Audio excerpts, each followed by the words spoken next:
Hey everyone, welcome to Surf Soon, a numerically rated Surfcraft review series. If you dig this episode, please hit that like button and don't forget to subscribe. Now let's get to the show. In this episode, I'll be reviewing a 9.6 Cherry Picker by Skin Dog Surfboards in Thunderbolt Silver technology. When the WSL changed their format to focus on a balance of high performance and traditional longboarding, Ben Skin Dog Skinner had to change his equipment to keep the judges interested. The Cherry Picker is Ben's answer to the perfect balance log with performance feel. With its long concave and spoiler style tail rocker, well, let's get a closer look.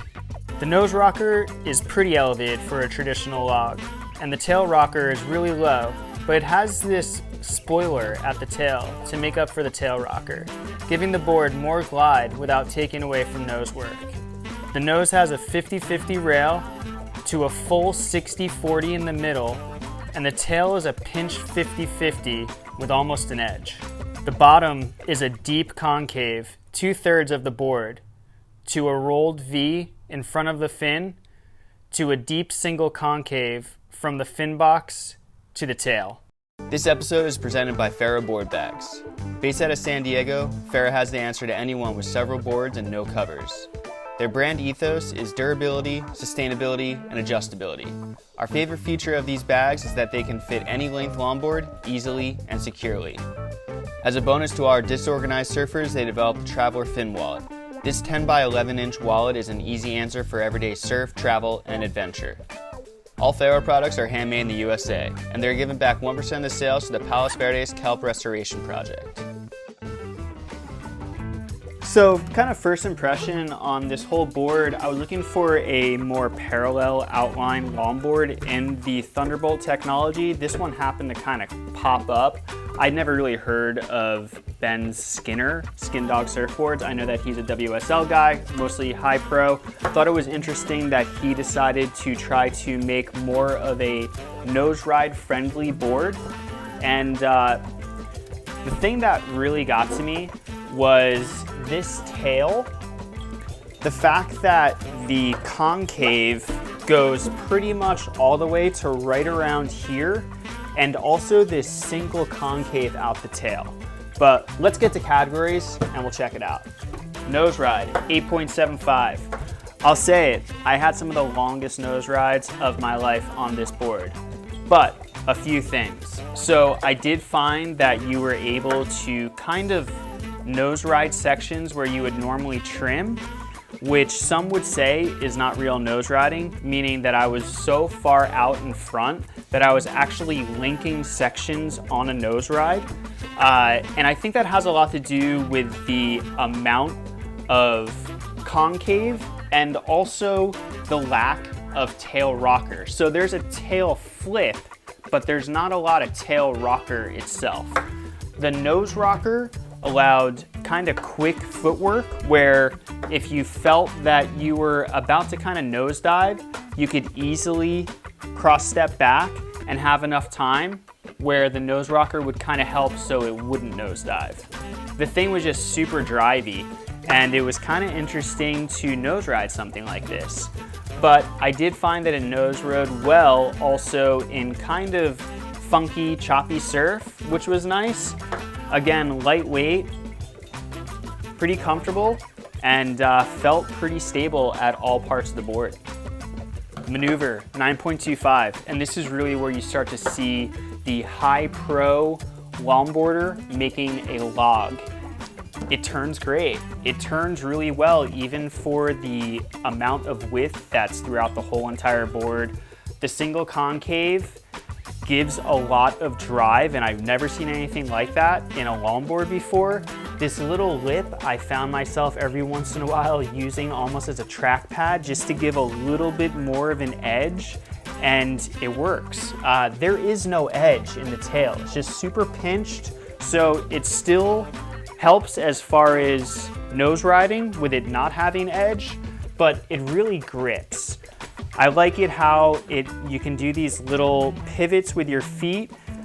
Super easy to surf through the middle. All in all, maneuvers really well. Trim, I gave it an 8. It's pretty flat, you know, until you really get to the nose. Again, doesn't have a lot of kick in the tail.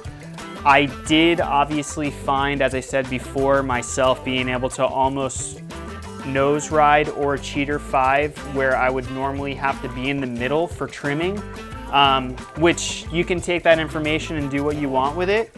The only thing that I did find is that sometimes if you're too far behind a section, it does have a little bit of an issue kind of moving forward, and I think it's because it does have a good amount of nose rocker in the board, but that does help for the nose riding, and it certainly helps for maneuvering. Volume distribution, I gave it an 8. I really dug this thing because it's got more width over thickness. It's less than 3 inches thick, and I've been dying to ride a log that is something like that. I love it how it's super wide but super thin. It felt super stable even though it wasn't super thick.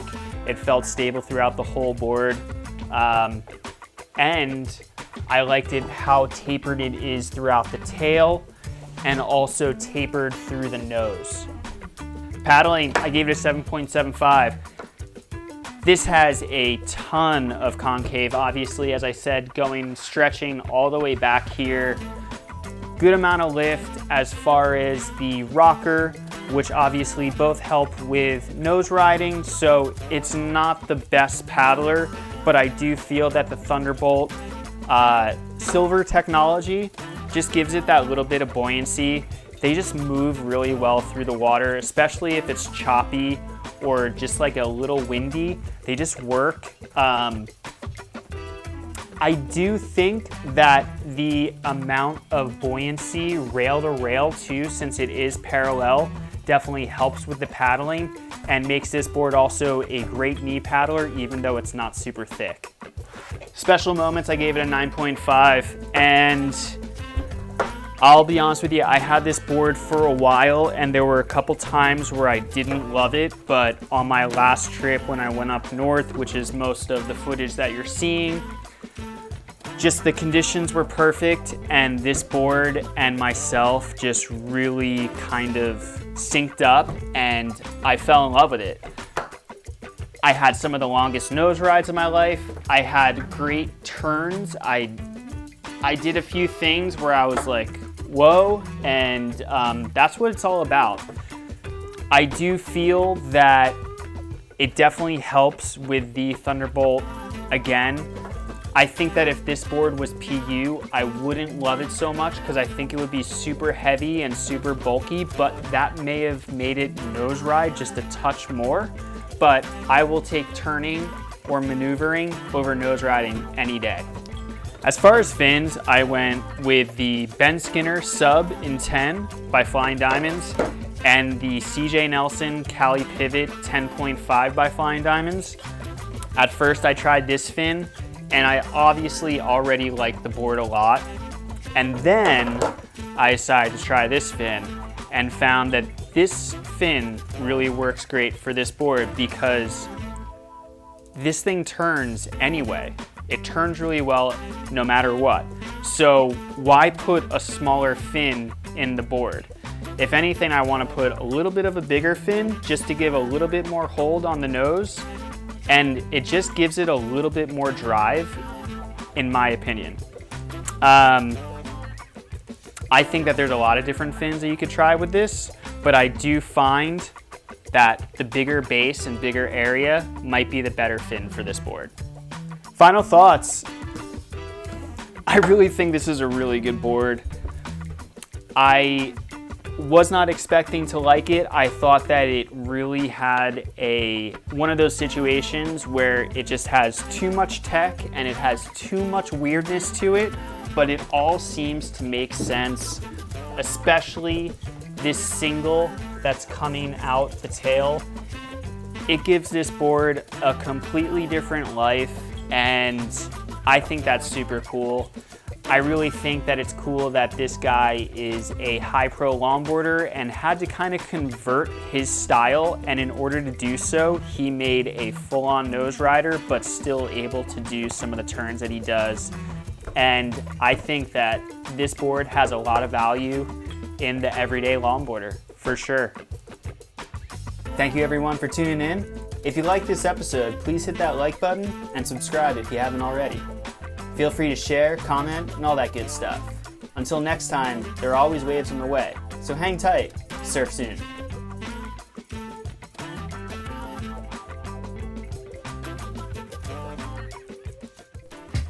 A great way to support the show even further is to grab some of our limited edition apparel.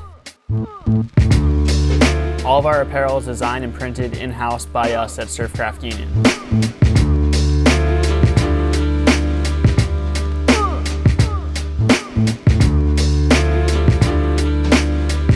To purchase, you can visit our website at www.surfcraftunion.com.